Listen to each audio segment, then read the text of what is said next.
I think the work of CEC and the others that we work with around marriage and sexual ethics, it is really driven by two convictions. One would be the conviction you've alluded to, that actually sociological and scientific evidence seems to suggest that this inherited understanding of marriage is good for society. But secondly, because in terms of Christian ethics, we believe it's a godly and honouring and beautiful way to live. And given those two convictions, we don't really feel we've got any option other than to contend and pursue as we are at the current time. Reverend John Dunnett, it's a joy to talk to you. I've been looking forward to talking to you for a long time, and I'm glad I've finally got round to having a conversation. It's a real pleasure to join you. You run something called the Church of England Evangelical Council, and I wonder if we could start off by you telling me a little bit about what that is and how you personally got into it, because I know your story is very interesting. Tony, good to be with you, and thank you for the chance to respond to that question. The Church of England Evangelical Council was formed more than 50 years ago. In fact, I think it's 60 plus now, by John Stott, the then rector of All Souls Langham Place. And it was set up to be a convening thing for evangelicals in the Church of England. That was its particular focus. It was in no way in competition with the Evangelical Alliance, which of course had brought together evangelicals from across denominations for much, much longer. But that was its origin, and it was there to support and encourage and advocate for evangelicals on any number of issues across the Church of England. And as someone who has been a lifelong evangelical, that's the part of the Church of England that I naturally find myself drawn to.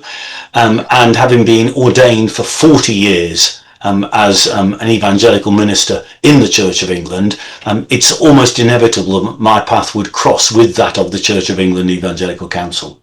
So, tell me more about yourself, if you're willing to, in terms of how you came into as leading the CWC as you're doing now, because if I can put it this way, you've got form in the backing marriage arena, which is one reason why I was so keen to talk to you. It was just under 40 years ago that I got ordained as a clergyman in the Church of England, and I'd always assumed that I would spend my time as a minister in the Church of England in local churches. I did that for the first 20 years in Yorkshire and Essex, and it was a privilege and a joy. The best bit, seeing time and time again people come to living faith in the Lord Jesus Christ. Let me tell you, Yorkshire and Essex, separated by the length of a nation, but hey-ho. Yeah, absolutely. At that stage, I then felt God was calling me to offer myself for service on General Synod. So I stood in an election in 2005 and got elected. And at that point, the way in which I served the church and others and what we think about marriage, etc., took a new turn. So since then, I've been working largely at a national level rather than a local. That meant in practice that my day job for a long time was with something called the Church Pastoral Aid Society, which is one of the Church of England's mission organisations. But it also meant, following my engagement, my joining of General Synod in 2005, that I've been involved ever since then, so for over 20 years, in the national issues and debates in which the Church of England has been involved. And a large part of that, as you've already alluded, included being involved in this ongoing debate around marriage and sexual ethics in the Church of England. So for the last 10 years, I've been the chair of something called the Evangelical Group on General Synod. And I think it's partly because of my involvement in General Synod, my involvement in this EGGS group, that CEC felt they wanted to invite me to take this particular role as their national director at this time, in helping us steer through the current challenges within the Church of England. Yeah, now, John, most of our supporters will come, tens of thousands of supporters. Most of them are actually probably Christians, the evidence would seem. We don't collect that information, but Coalition for Marriage, we approach the arguments for man-woman marriage as the defining nature of marriage. We approach that from very much a secular evidence base, that the social science really clearly indicates it's a good thing. I'm a Christian, our board are all Christians, but we focus very heavily on the secular evidence base, and there are many supporters who actually are of different faiths or who have no faith at all that I regularly interact with. But some of those won't understand what we're talking about when we talk about things like synod. Let's not go into what is an evangelical, a good book by Lloyd Jones, right? Yeah. But that's a massive discussion. But suffice it to say, you stand for the church's doctrinal definition of marriage, which is one man and one woman for one lifetime, as far as is possible, the lifetime bit. But tell us a little bit about, so for somebody who doesn't know, very briefly, what is Synod, why is it important, and then tell us a little bit about what's going on now and why your work right now is so crucial. But for those who know virtually nothing about the Church of England, suffice it to say that the General Synod is the equivalent of the Parliament of the Church of England. And it does have, it describes itself as a legislative body. It does make rules and laws that, to a greater or lesser degree, govern the life of the Church of England. It also has responsibility for certain budgetary things and certain policy things. So what happens at General Synod matters, although the Church of England is a complex institution because all the different dioceses have their own autonomy. So the whole thing becomes very complicated, but let's just describe Synod as the Parliament of the Church of England. And it won't surprise people viewing this to know that the Church of England has been for, I was going to say certainly for the 20 years I've been on General Synod, and for longer than that, it has been embroiled in a discussion around marriage. It was a half-hearted discussion while the nation still saw marriage as between one man and one woman.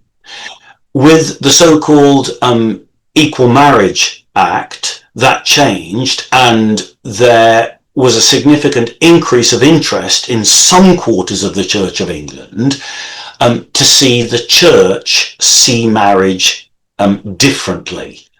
And that, of course, is the debate that has been increasing and at some points raging in the last decade. And we've had a process for the last 6 or 7 years called Living in Love and Faith. Some may have heard that title. Yeah. That particular brand of discussion has been now consigned to history, but another brand is about to appear. We're not quite sure what it'll be called, but it's a brand that's going to be steered and guided by a group of bishops. In other words, don't be fooled by the fact that talk about living in love and faith has gone away. The debate still goes on, and in just 6 weeks from now, we've actually got a debate in the York General Synod this summer about whether, and this is a specific debate, so what I have to say is specific, whether same-sex relationships can be entirely compatible with Christian discipleship or not. So it's a live issue. Of course, it's the presenting issue for a deeper issue, and you may want to come back to that in a second. But right now, although some might say to you, the doctrine of the church can't change, I would say that there is a risk to marriage in the Church of England at this time. The argument you're met with is, look, it's just, John, it's a small number of people this affects, and they love each other. Why on earth, are you being so objectionable? Just let people, love is love, let people live their lives. Why are you being so restricted? Why are you being so fundamentalist? Why aren't you more accepting of other people? That's the argument that's put to you. How do you respond? Yeah. The first thing to say is, as good evangelicals are welcoming people. Everybody is welcome in our churches. You've only got to see how Jesus was with the people. He met everybody, all he was, he would welcome all to sup and eat with him. At the same time, Jesus never lost sight of things that he felt were God-given. And our conviction is that for 2,000 years, the church in every culture, every century, and every continent has believed that marriage is a wonderful gift of God, but prescribed by God as to who can be involved. So for example, it's 2 people, not 3 people.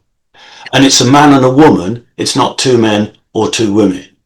And we've always believed that, well, the church has always believed that is the case. It's a God-given thing that's beauty is built into the way God has prescribed it.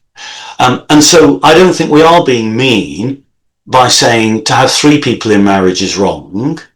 I don't think we are mean by saying it needs to be between a consenting man and a consenting woman. That seems to be part of the divine pattern by which humanity is enabled to share in the goodness and the beauty and the love of God. Yep. And according to all the social science, the overwhelming body of international research over time and cultures supports that. So the way in which you bring about the best version of the next generation is, wherever possible, a child growing up with their biological mother and father. And marriage seems to be the thing which does that. Not cohabitation, not single. And I know I come from a single parent background myself, John. Sometimes that's not possible. But from a secular evidence point of view, in terms of the thing that brings about the best results for a population, it's absolutely that.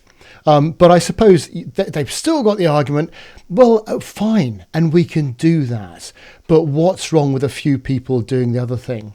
And from my point of view, the simple thing what's wrong is, well, if you're going to redefine marriage, and marriage is the thing which keeps biological parents, or the thing which is more likely to keep biological parents with their biological children as far as is possible. When you redefine that, you sever the biological connection. And you then have this concept of parenthood, which follows marriage, which of course same-sex couples, they can't do the thing that, and there's no amount of argument is going to change this. They can't do the thing that opposite sex couples can do. And so when you have parenthood, you then change it into an assigned category for children. The biological point is then undermined.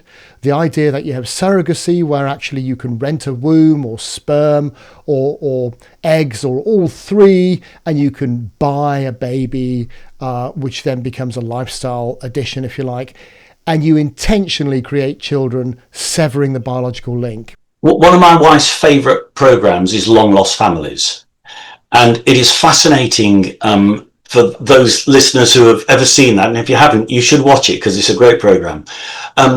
There is a profound link between an individual and his or her mother and father that can never be substituted. Adopting parents can do a fantastic job of providing for children. They really do. Yeah. Single parents can do a fantastic job of looking after children. But Long Lost Families tells the stories again and again of people who are reaching out or searching for either parents or siblings that they've not seen for 10, 20, 30, 40, 50 years. And what it gives testimony to is this profound, deep bond that exists between a biological mother and father and children. And I think that's what you're talking about, isn't it? Yeah, absolutely right. And putting the children first, you would never do that. You would never do that. You've got to put adult desires above children's needs in order to do that.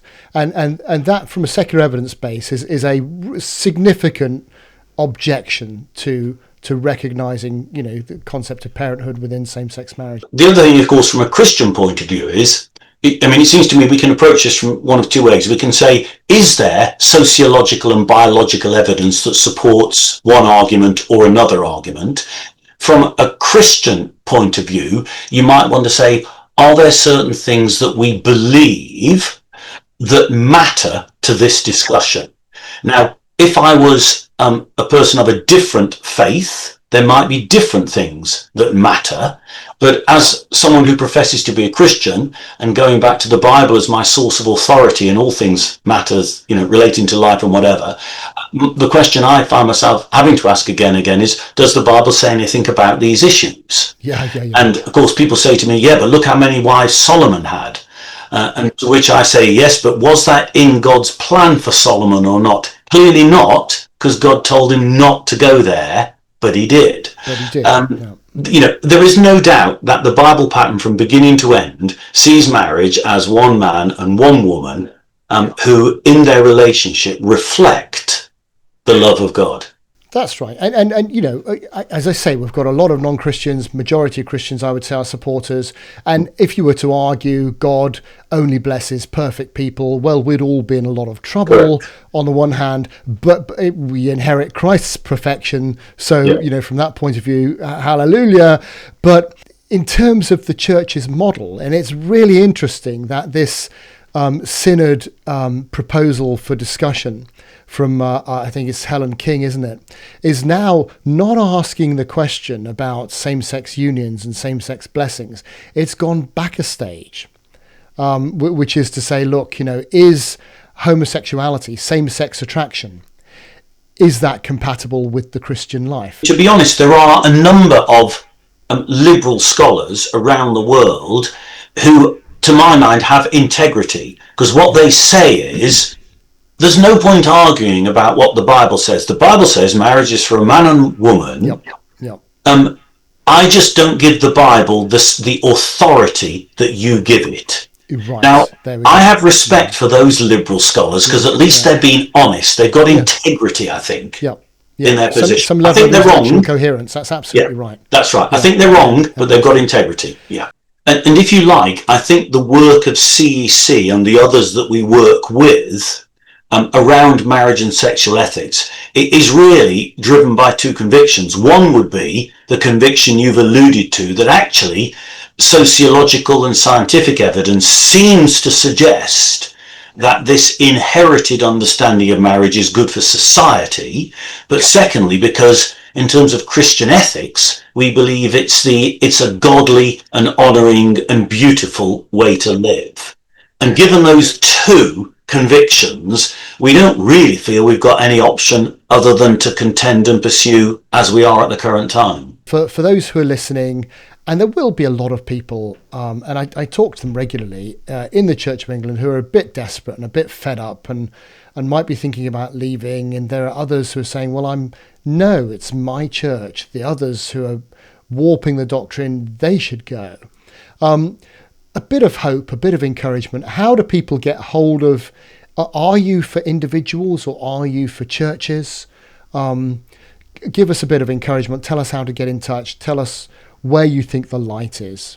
It's worth those who are listening, viewing this, to know that CEC is interested in more than just marriage and sexual ethics. So if you look at our website, cec.info, you'll see there's resources there about ethnicity and what a biblical vision for race relations and ethnicity looks like. There's stuff there about safe leadership in churches. We're aware of some of the abuses of leadership that have happened in church.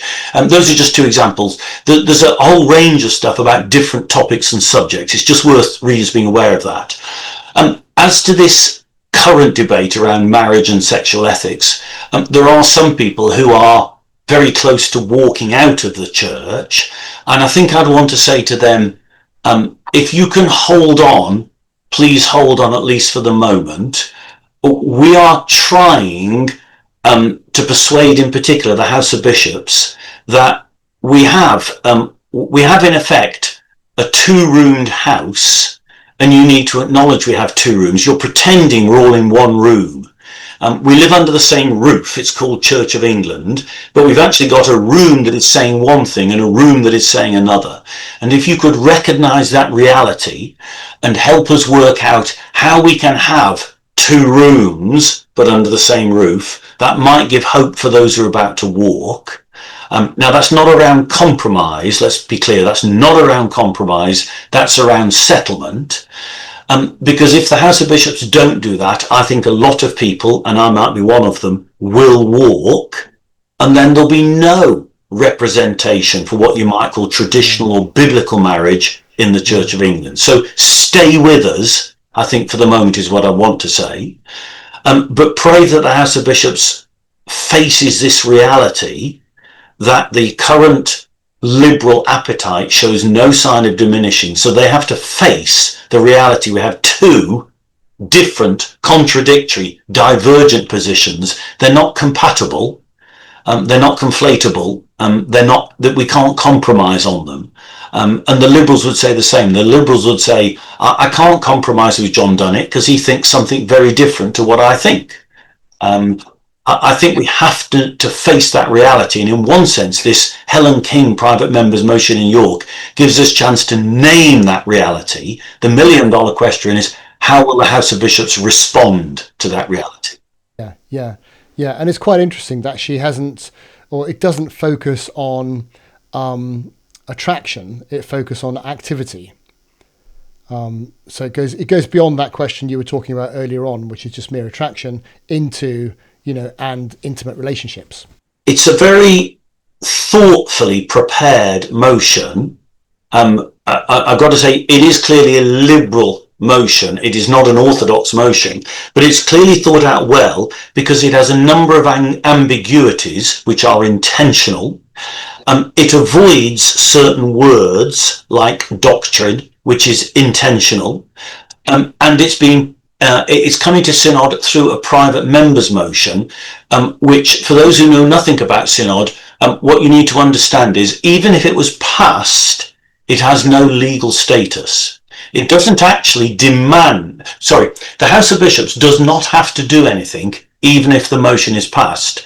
But the danger of it is that if it is passed, the Liberals could say, Bishops, Synod has spoken, you must do something in response to it. So it has no legal value, but in PR value, it could be enormously important to the Liberals. Yeah, very, very interesting. And of course, you talk about the Church of England and 2 rooms, but the Church of England itself is a room in the bigger house of global Anglicanism. And it's interesting how even that, there are other Anglican, what would you call them, chapters? What do you call them? Provinces in the, thank you very much. Shows my ignorance. Provinces in the UK and in Europe and all sorts of things. So it's all getting quite, this is bringing a lot of confusion in, I think, in lots of different ways. It's bringing both confusion and division. So I talk to clergy the length and breadth of the Church of England, and they're saying in their churches, it's creating unhelpful division and tension. In deanery and diocesan synods, I hear exactly the same. It's certainly the case at General Synod and around the Anglican Communion as a whole. So we now have a situation where a large percentage, a majority of the members of the Anglican Communion have been declared by their leaders to be out of fellowship with the Archbishop of Canterbury. And it's all to do with this issue. Something like 80% of the world's Anglicans relate to 2 global bodies called the Global South, or GAFCON, both of whom are absolutely clear that the Bible says marriage is for a man and woman, and anything else takes you outside a biblically boundaried space. So this is unhelpful to local churches, unhelpful to our synods, and unhelpful to the Anglican Communion. And it's staggering that our House of Bishops have not felt it incumbent upon them at some point to stand up and say, the Bible's clear, the Church has been clear for 2,000 years across every century, culture and continent. This is where we stand, we can do no other. Yeah. But that rather sounds like a reformation again, doesn't it? It does a little bit, doesn't it, really? Well, listen, John, I'm so glad we've got to chat. And I would really encourage people to go and visit your website and get in touch with you and others and just realise that you're not on your own if you're stuck in a certain situation in a very liberal part of the Church of England and you don't know where to turn. Go to cwec.info, get in touch, and, you or somebody else will, I'm sure, make contact. Tony, we'd be delighted to hear from anyone, and thank you for this time and the chance to talk. Real privilege. Look forward to speaking again. Take care, John. And you.